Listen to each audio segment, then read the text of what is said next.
Coming up, tributes for local business leader. Meanwhile, Upper Hunter mayors describe a budget snub a slap in the face. Plus, is Luke Brooks on the move to the Newcastle Knights? That's up next on NBN News.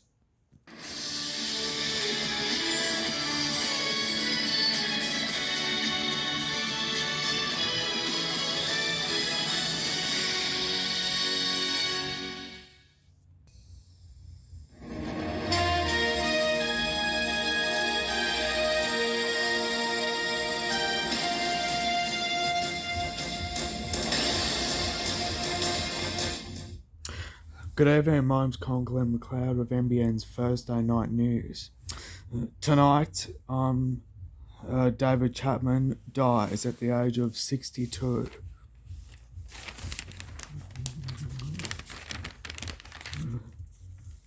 Upper Hunter Mayor slammed the budget snub, calling it a slap in the face. And is Luke Brooks a target for the Newcastle Knights, with the club planning to sign him already?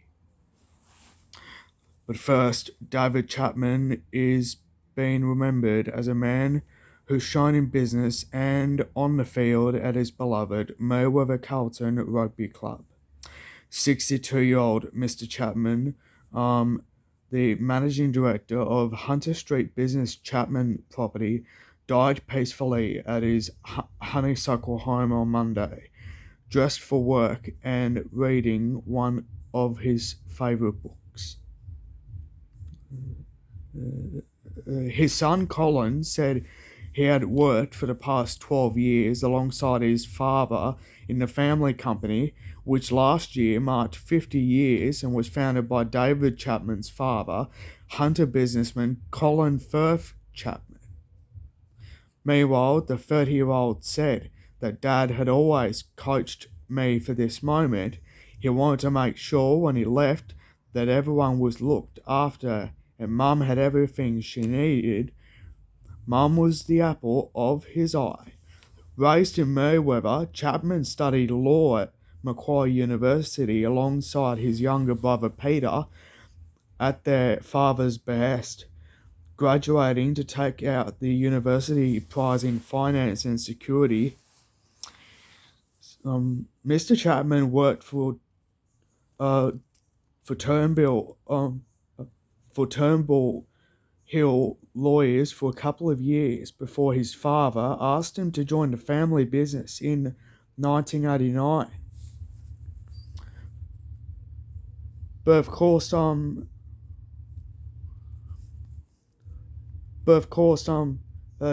said,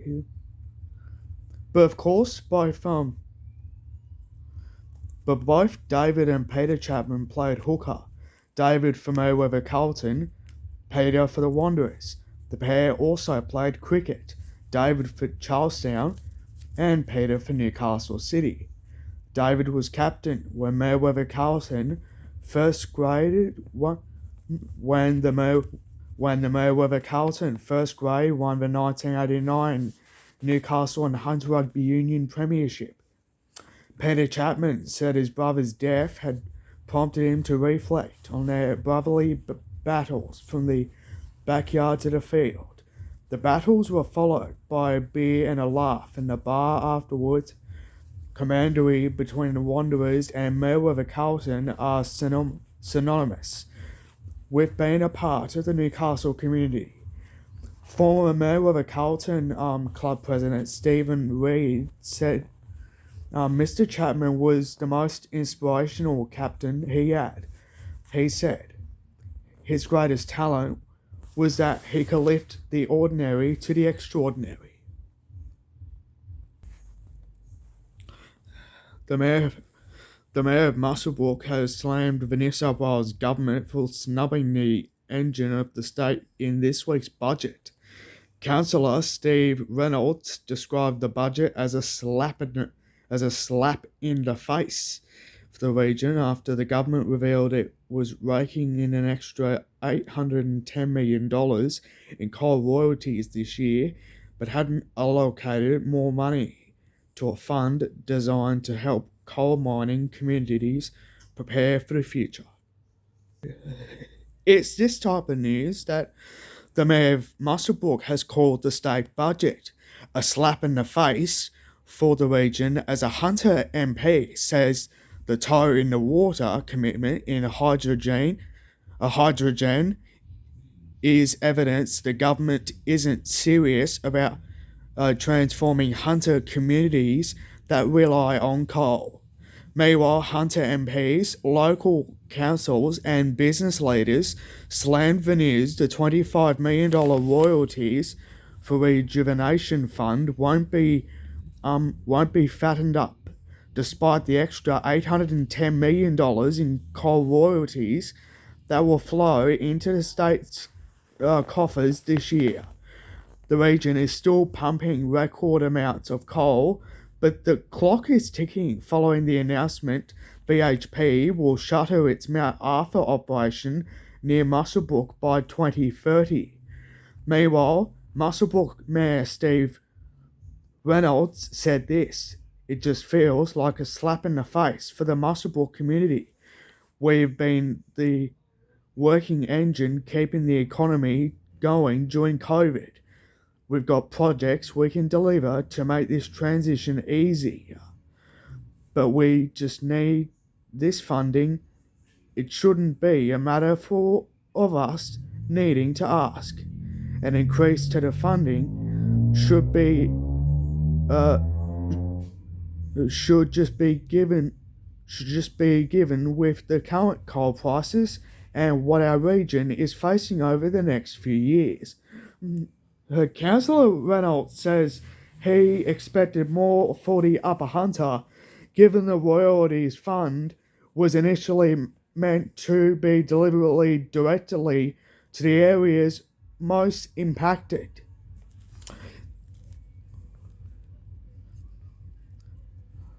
Meanwhile, Cessnock MP Clayton Barr said New South Wales's $25 million commitment paled in comparison and was nowhere near enough to generally transition communities like Muswellbrook.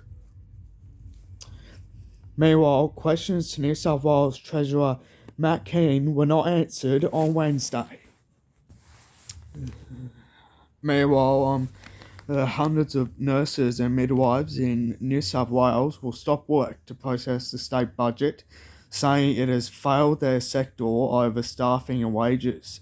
Meanwhile, New South Wales Nurses and Midwives Association General Secretary Shay Candish said the government has ignored the need to address the extra extreme workloads nurses and midwives are juggling.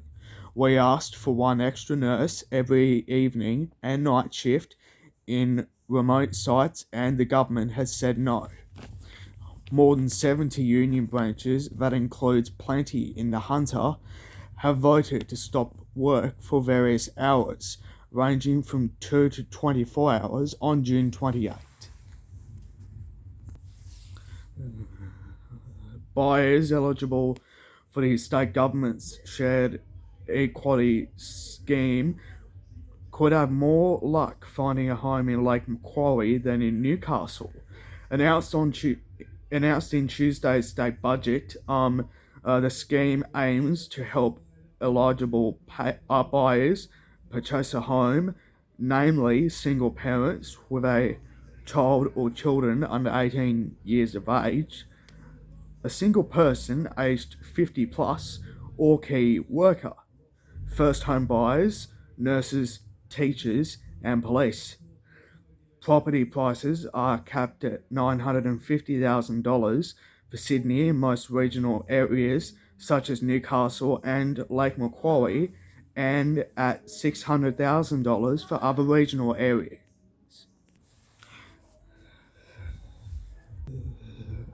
A truck driver has been charged after a pedestrian died on Tuesday.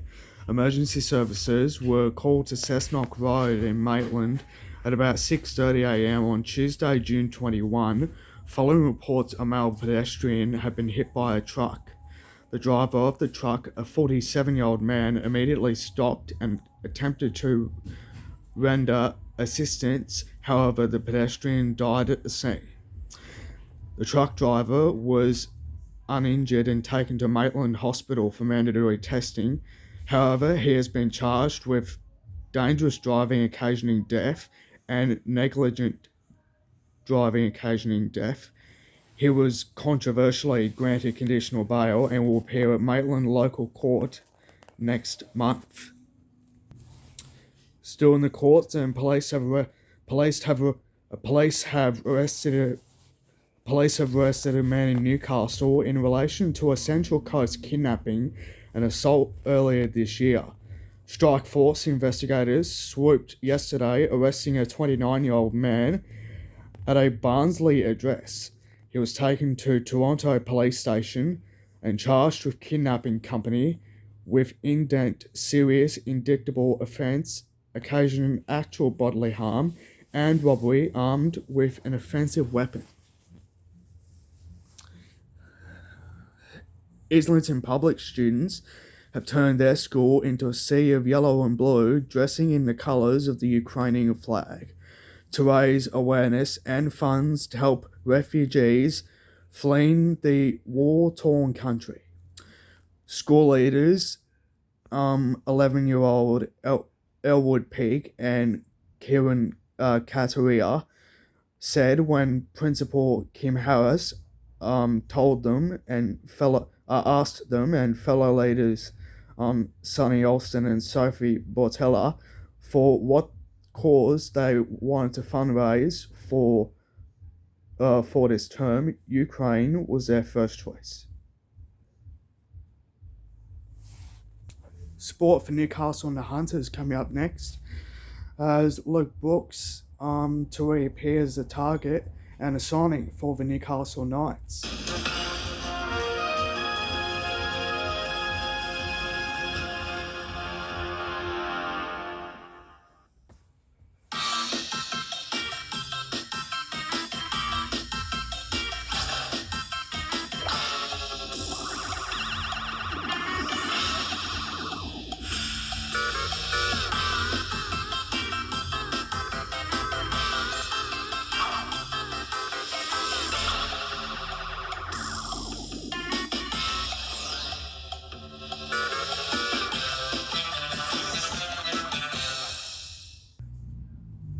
Turn it up. Your Colonel's got some new moves this season. Woo! More fun for you chicken fans, too. Because my new popcorn chicken's out at KFC. Little bites of tender chicken breast in a crunchy coating. Non-stop and mouth-popping fun. Woo! Nothing but net. Hop in a KFC for my new popcorn chicken. Alley-oop. And slam dunk some for yourself. Your Colonel, he demands.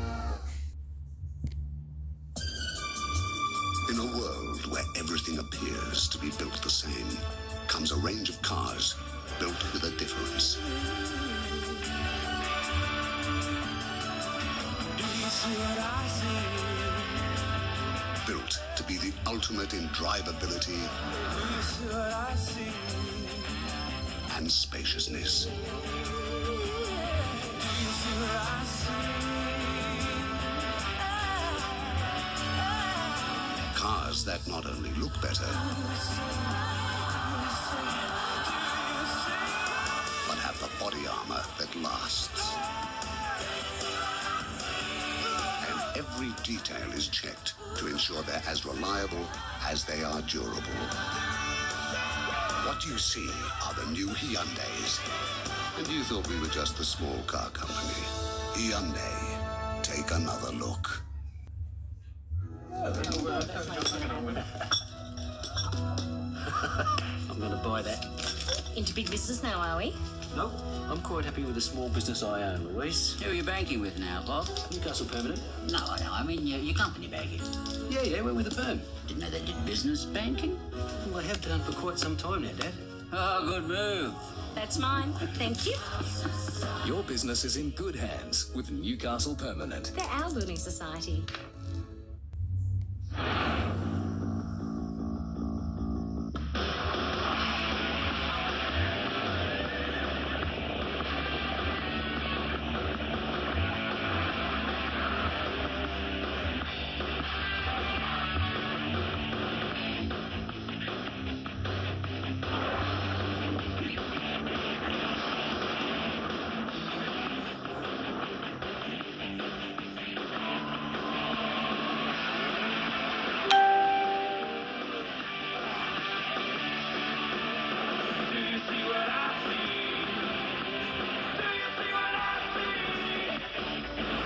Hyundai. Take another look.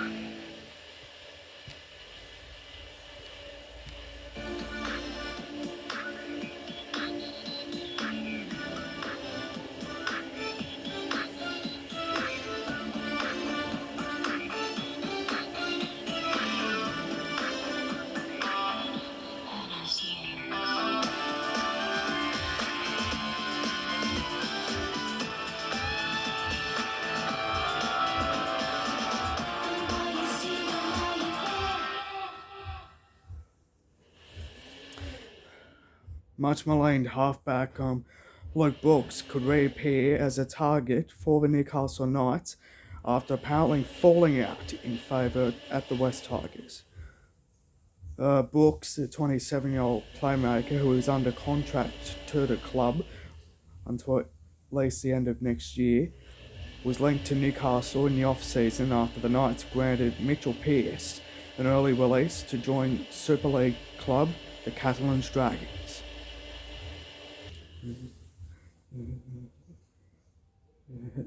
If the Tigers release Brooks, the Knights could potentially sign him at a discount rate. Rugby Union and Lake Macquarie have received support from 6 clubs as the Roos fight to remain in Hunter Rugby Union's premier competition until at least the end of the season. The Roos were informed on Tuesday that the club had been demoted to the divisional competition due to a series of lopsided scorelines in their top 2 grades and issues with player numbers.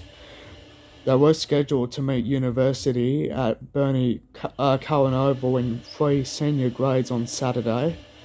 Meanwhile, Lake Macquarie treasurer Mark Mitchell, who has been the heart and soul of the club for 2 decades, has requested a reprieve to allow the Roos to play this weekend. He is also seeking a meeting with the board to state the club's case for inclusion until at least the end of the season.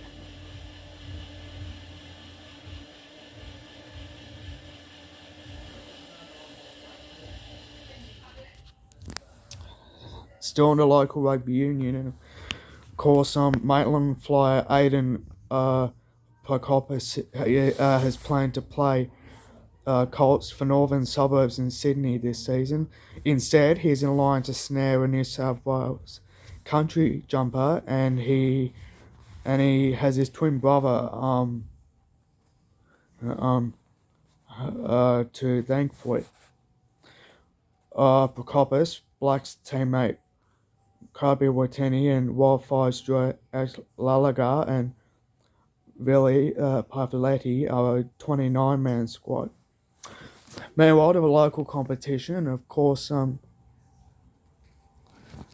Dave Pochette is of course want to become golden, want to have a golden black New South Wales Country Cockatoos jersey.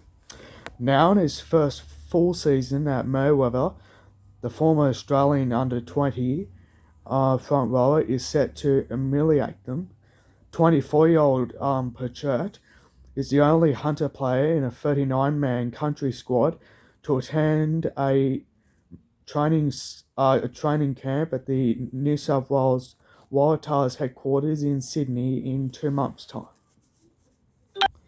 Still on it, and of course Hayden Cole is back and firing, but the Wanderers will be without inspirational captain Ben Ham for an extended period. Playing his first game since suffering a head knock in round 1, Cole made a spectacular return at fullback, scoring a brace as the Wanderers disposed of Singleton 74-0 in a catch-up game at Rugby Park on Tuesday night.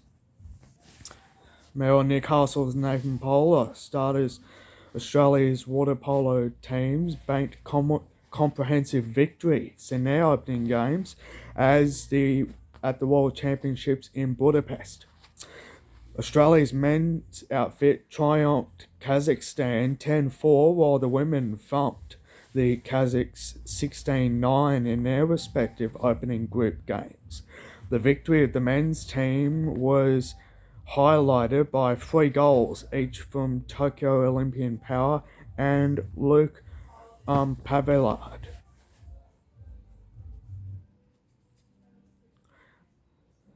Meanwhile, to the Hunters NPL competition and in the WPL as well. And of course, from Maitland coach David Walker, the weekend felt like another case of 1 step forward, 2 steps back. The Magpies reached their season midpoint on Saturday.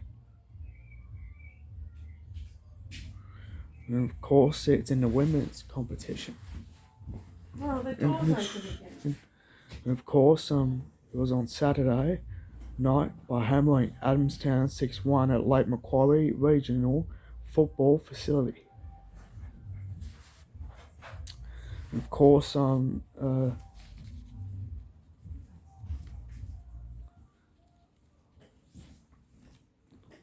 it was a huge one. The win moved the 5th place side within 1 point of Charleston in 4th after dropping out for the top 4 for the first time 1 week earlier. Erica Enderby has always had her sights set on competing at the Junior World Orienteering Championships, but the Valentine 15-year-old did not expect an appearance to come on so soon. The Year 10 Warners Bay High School student is the youngest athlete on the Australian team, bound for Portugal and the world titles from July 9 to 17 for competitors aged 20 and under. It is with mixed emotions that Enderby heads abroad to test herself on the world stage. Stay with us, your local weather for Newcastle and the Hunter is coming up after the break.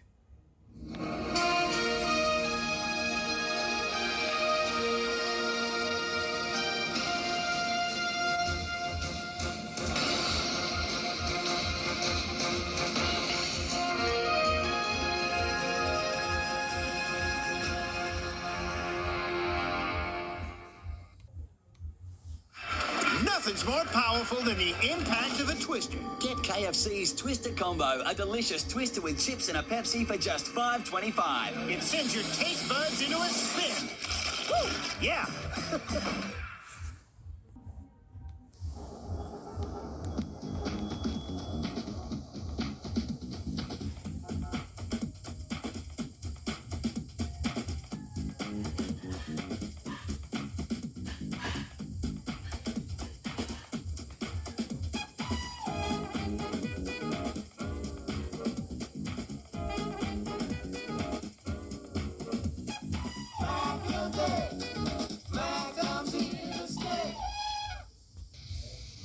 At this price, we can only hold it till 3, Mrs. Harris. No, I'll be there, thanks. Okay. Go for it, Liz. Yeah, I'll help the kids round later. You're a pal. Yes, we can move your appointment, Mrs. Harris. Oh, good. Because you make a lot of them, Telstra have introduced the 15-cent neighbourhood call. Jane, you won't believe how much I saved today. Numbers sharing the same exchange as yours are a neighbourhood call. Find your phone number prefix in the back of the White Pages directory. It's beautiful.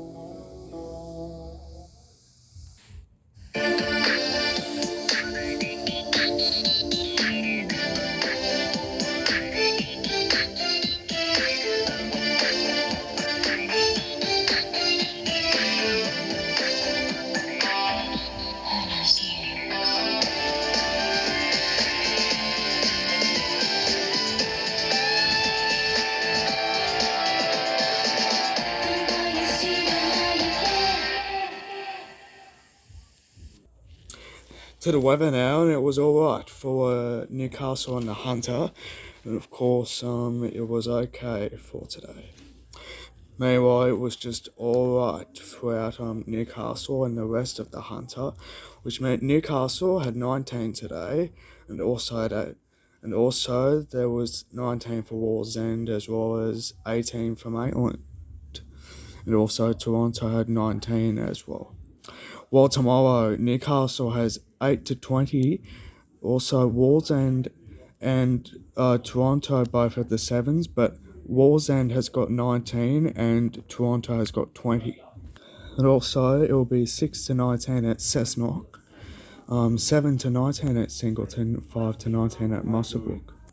It will be 10 to 19 for Nelson Bay, 9 to 19 for Raymond Terrace, and also it will be 0 to 7 for the Barrington Tops, 4 to 18 for Scone, as well as 5 to 19 for Muswellbrook.